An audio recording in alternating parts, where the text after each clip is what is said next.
6:38, Nashville's Morning News on Super Talk 99.7 WTN. Dan Mandis here along with Ken Weaver, Johnny B. Want to welcome on into the program Congressman Scott DesJarlais, who is joining us, going to give us some, pre-debate predictions. A big night, of course, is tonight.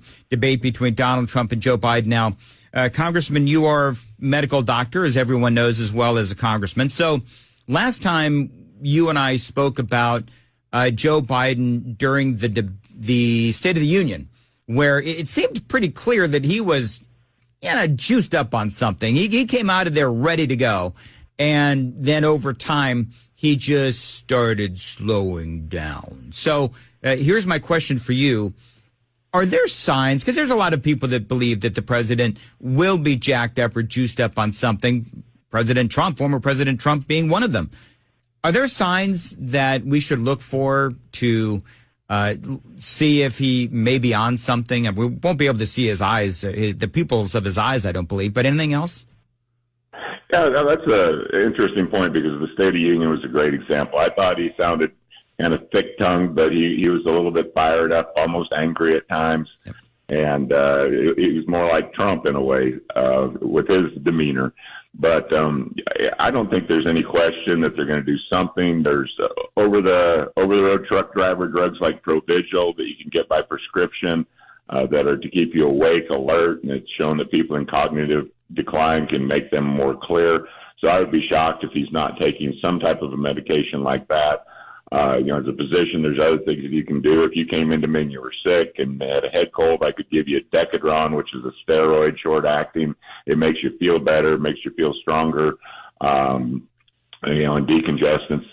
There's also, all kinds of anti-anxiety medicines. If you're a little nervous, you can prescribe something like that. So I'd say there's a cocktail of medications that are prescription drugs that are not illegal that, they would probably look at and using with him. And I don't know whether Trump, he seems pretty fired up most of the time anyway. I don't know if he would be on any kind of medication, but yeah, I think you just kind of watch and then you see as the evening progresses if he's able to maintain that level. Congressman, when we talk about the issues, we talk about there's new polling out this morning that shows that Donald Trump has pulled ahead of Joe Biden even more. They're talking about how this is pre-verdict numbers where Trump has regained that much of a lead. Nate Silver has even come out and said now from 538 that it's no longer a discussion who will win this presidential race.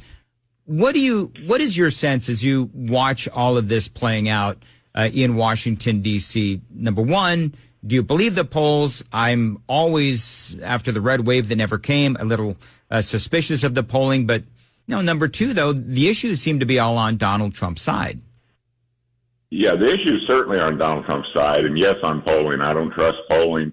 I'm not sure how they do it anymore. It used to be you had to call landlines and you couldn't call cell phones, and now there's a mix and there's all kinds of balances to get accurate reports.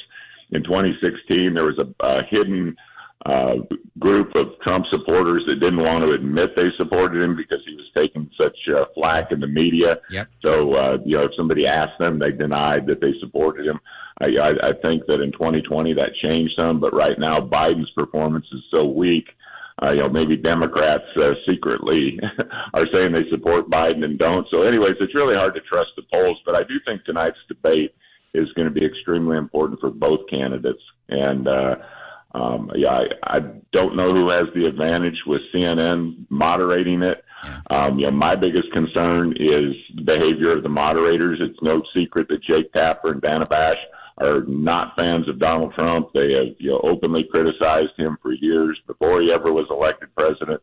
And I just wonder how much influence they'll have on the debate. If Joe Biden starts to stumble or get stuck, will they interject and rescue him, change topics, try to save him?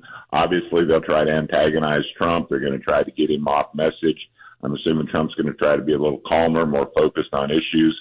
But are they going to poke him about his felony conviction? Are they going to poke him about his election denial, his stolen election, trying to get him angry and off topic? And I think the moderators are going to play a huge role tonight in how the debate actually turns out. Listen, my mom and dad, they used to always tell me that you can't control what people say to you or what other people do. You can only control your own behavior. And I hope somebody has that conversation with Donald Trump, because in my opinion, this is a critical debate for a couple of different reasons. Number one, it's the first debate, but also number two is because the more Biden speaks, the more flustered and lost he tends to get. And so, as you and I have spoken about before, when there is an engagement between Biden and someone else, Biden tends to react and he sort of snaps back into focus. I think it's a good thing that the microphones are going to be turned off while the other candidate is speaking. Congressman Scott DesJarlais is joining us. All right, so let's talk a little bit about a couple of different things. One of the things that I've heard is that the Democrats, and this actually makes sense, the Democrats are actually pushing for this debate to happen, despite the fact that Donald Trump has been demanding a drug test. That actually was their off-ramp if they wanted to leave the debate and not have the debate, because they could have easily said, we're not going to put up or tolerate, with this kind of abusive behavior, but they chose to continue the debate. Have you heard anything in Washington, D.C., where the Democrats are actually seeing this debate sort of like an off-ramp, where if Biden just completely shanks it, then this is their opportunity to say, you know what, it's time for us to change candidates? Yeah, certainly there's been that talk.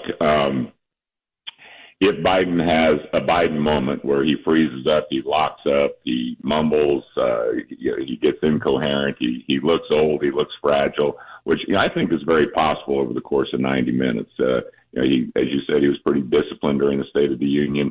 But I do think that the timing of this debate allows for something like that to happen. And if he has a terrible performance, they may on a national stage say, hey, we got to shift gears.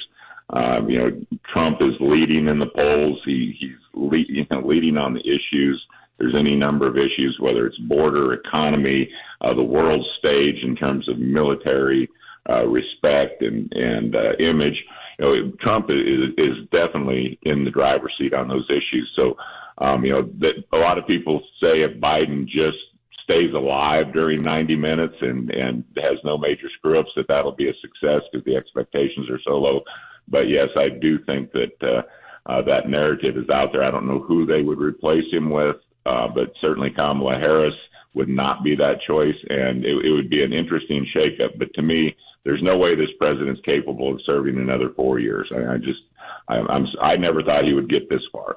So an early debate, I think, strategically certainly has to be taking that into consideration.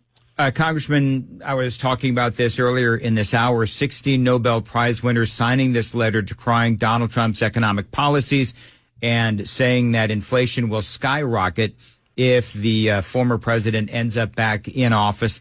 I mentioned earlier about how this is a very familiar tactic for the Biden administration. They did this with those 51 former and current intelligence officials talking about the laptop from hell was Russian disinformation. They've used this tactic a number of different times to sell various issues where they have these experts and so forth. I failed to mention that one of those economists was none other than Janet Yellen's husband. I mean, that tells you how BS of a story this is. Yeah, I mean, there's no question they use those tactics, but everyone listening to us this morning knows when they go to the grocery store, you're paying 20, 30% more, maybe 50% more for almost everything you buy. So the average American feels it, and they say statistically the average American is paying $1,000 more per month for goods and services. We remember when President Trump was in office, that was not the case. So he can try all these angles and say that things are going to be worse under Trump when we all know they were better. It's going to be an awful tough sell. It's almost laughable. But, Trump needs to stay disciplined, and he needs to promote his vision. He needs to remind people of what things were like under him. He needs to not dwell on the election or, take the bait and get angry over his convictions. He needs to say that stuff playing out in court. He can defend himself appropriately. He shouldn't just sit there and take the punches. But, he needs to stay on script. He needs to deliver a message, a plan for the future and remind people what it's like and how it can be. So they can try those narratives, but I don't think people have a lot of faith in the media. The people who are locked in on Trump are locked in. The people locked in on Biden are locked in. But there is a group of either independents or moderates that haven't made up their mind yet. And tonight I could go a long way into helping them decide. So I think for me, you brought up a great point where if they continue to try to prod Trump on stolen election, January 6th and so forth, although it doesn't seem like the former president has been doing a lot of formal preparing for this debate, I do wonder if he actually has been. They're just not really talking about it. But I think you're right that is what the president needs to do, is just the more that they talk about it, the more he refuses to talk about it and talks about Joe Biden, his performance, and what's going to happen if Biden ends up in office for another 4 years. I'm kind of curious. In Washington, D.C., I've only been there a couple of times, but what does everybody do on a night like tonight? Do you have debate watch parties? Do Republicans all get together and watch the debate together, or how does that work? What does everybody do? It'll be a mixed bag. Some people will just watch it themselves. There'll be certain areas that the debate is watched. We're working through appropriation bills, so I'm guessing we'll be. Actually, I think we're done voting at 4:30 today, so there will be an opportunity for people to gather. But it's just there's cliques in Washington, just like any walks of life. So I bet there'll be are a mixture of both. All right, very good. Well, appreciate you joining us here on Nashville's Morning News, and maybe if you have time, I can have you back on tomorrow for some post-debate analysis, and I'll try and get in touch with you off the air and see if you are available. Speaking of, by the way, and thank you, Congressman DesJarlais.